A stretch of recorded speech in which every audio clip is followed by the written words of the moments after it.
Alright, let's take a look at the pain archetype. So everything's kind of built around this altar of despair, right? We want to get blood counters on this by paying life, and then we want to activate its effect and summon the Tall, and use that to try to lock our opponent out of the game. So we definitely keep this. Early card draw is good, an early 4-2 is good, and Drain is good to hold on to, especially against spiders. So yeah, it's a pretty good starting hand. We are going second, so yeah, we're going to start off on the back foot, which is a little tough. But I think we have the resources in hand to kind of fight our way back.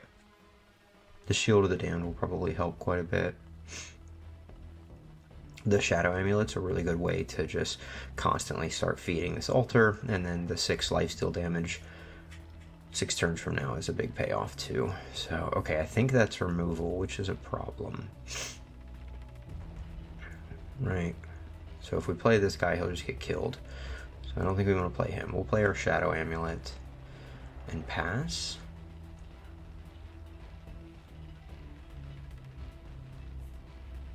Yep, it was an ambushing. Okay, so... Ooh, that 5-2 is a problem. Yeah, this is tough. Okay. I think we're going to take some damage. What's the best way to do this? So we can drain away the 5-2. Oh, I'd like to be able to play... Well, yeah, we'll probably get 2 blockers down. So we'll play this Mistwalker. And we'll play the Bloodspawn. The Mistwalker is really powerful. When he dies, we get an emblem. Basically says the first time we pay life each turn, we instead deal a damage to the opponent, which is really powerful. So this Shadow Amulet, instead of pinging us at the start of each turn, is now going to ping our opponent at the start of each turn, which will hopefully help us stabilize a little bit. They've got quite the board. We really want to find AoE right now. That would be really helpful in getting us back in the game. Without it, we're definitely on the back foot right now. Okay, at 4. So you could drain something away. I don't think... Yeah, I think we... let's start with card draw. We're going to pay 2 life, which is tough. But okay, there's our AoE for next turn. Okay, so we're going to take a hit this turn, but as long as we stay alive, we can clear their board next turn and then use some of our lifesteal resources to try and kind of claw our way back into the game. Okay, so we'll take a hit, but there's nothing insurmountable here. Okay, we'll block 4, 5, 6, 7, 8, 9. Yeah, we're going to go to 2, and then 1 briefly from the Shadow Amulet, which is tough. But I'm pretty sure if we can wipe their board here with this upgraded Shadow Mage, we can stay in the game, right? So we'll get this down. We'll get this down just as an additional body, not that we can use its effect right now, because it means we have to pay 2 life, which would currently kill us.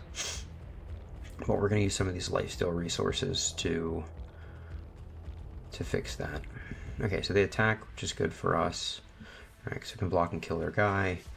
We're on 6 mana, so we can drain and Shield of the Damned. So we'll kill that guy. We'll deal 4 damage to him over the course of our turn.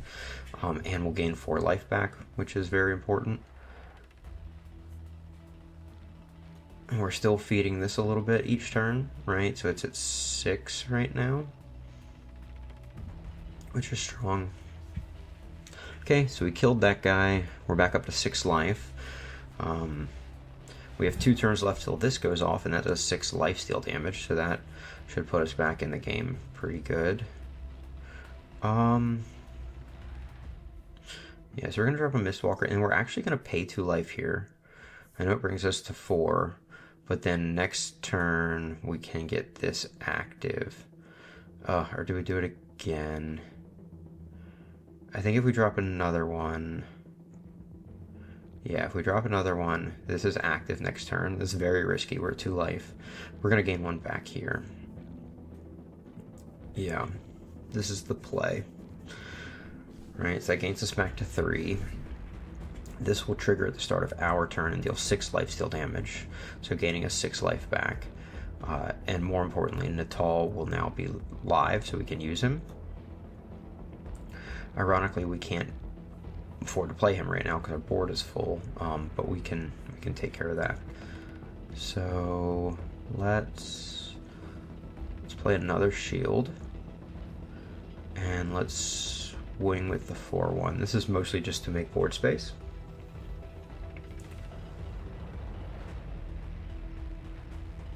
Okay, so we gain 2 more life back. So we're now in the driver's seat. We're ahead on life. We can summon Natal. I don't think they have a way to claw back into the game. Cool, we can block and kill this guy. We'll let the second Mistwalker go here. So this emblem will now have 2 on it. So when we pay life, it deals 2 lifesteal damage to them, which is really powerful. It means the first time we use something like this, it's free. So the first thing we're going to do is summon Natal. Okay, so Natal, whenever they play a card, they lose life equal to its cost. So that can effectively lock them out of the game. So what we want to do, right, is just remove their cards now. So they have to play stuff, and then playing stuff costs them life, so it ends up taking them out of the game.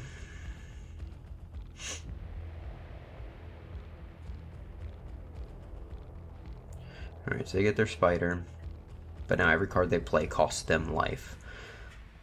Yep, so that costs them 5. Right, okay, so yeah, now we just clear the board and swing with Natal for the victory.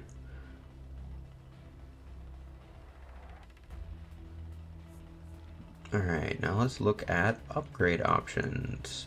Let's see, it's probably Shadow Amulet. Yeah, so when you upgrade this, it goes from a 6-turn countdown to a 3-turn countdown. So that means ping yourself for 3 turns, and then on the 3rd, deal 6 lifesteal damage. That's really powerful. Drain just goes down to 2 cost. That's not super impactful.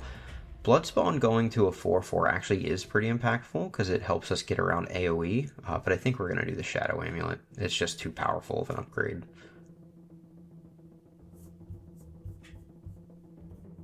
Alright, let's take a look at the deck we just used for the Pain archetype. So like I said, during the game, everything's built around this Altar of Despair. Whenever we pay life, we put blood counters on it, equal to the amount of life we paid. And then once we have 10 blood counters on it, we can pay 8 to destroy it and summon Natal. You can also get multiple of these in play, right? So you can play one on turn 1, one on turn 2. The second one may be a little behind if you pay life before it comes into play, but you can get them both up to 10 over the course of the game and then summon a Natal. If your opponent kills it, summon another one, right? So it's a really good way to kind of lock them out of the game. And then we have a whole lot of things that allow us to pay life. So Gorge Beast, pay 2 life, give him +2/+1. So it's a really good way to build a strong creature. Gives you early access to paying life and blocking Intimidate creatures if you're playing against something like spiders. Doom Beast is another early power card that you pay a little life to be able to utilize. And then Shadow Siphon is really good removal. 1 cost, you can activate it as many times as you want during your turn. You pay 2 life to deal 2 to a random enemy. So if you have enough life to spare and a little bit of mana, you can clear your opponent's board and kind of reset.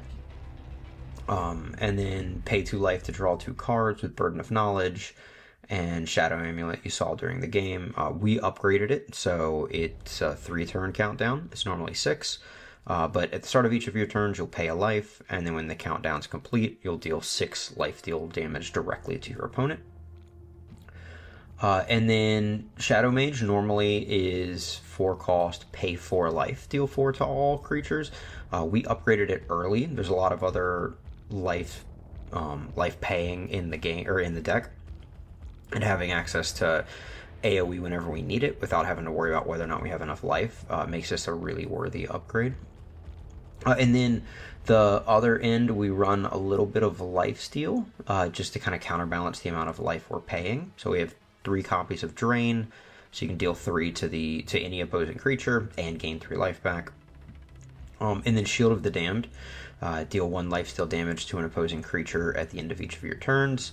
And as you saw, you can get a bunch of these in play. This is also a target we're looking for to hopefully roll in an early upgrade. If you upgrade it, it goes down to 1 cost and then deals 2 lifesteal damage to an opposing creature at the end of each of your turns. And that can really help you stabilize in the early game when you're paying a bunch of life and trying to fight off something like aggro. If you get 2 of these in play, you're gaining 4 life at the end of each of your turns and kind of cleaning up your opponent's board. So yeah, that is the Pain archetype.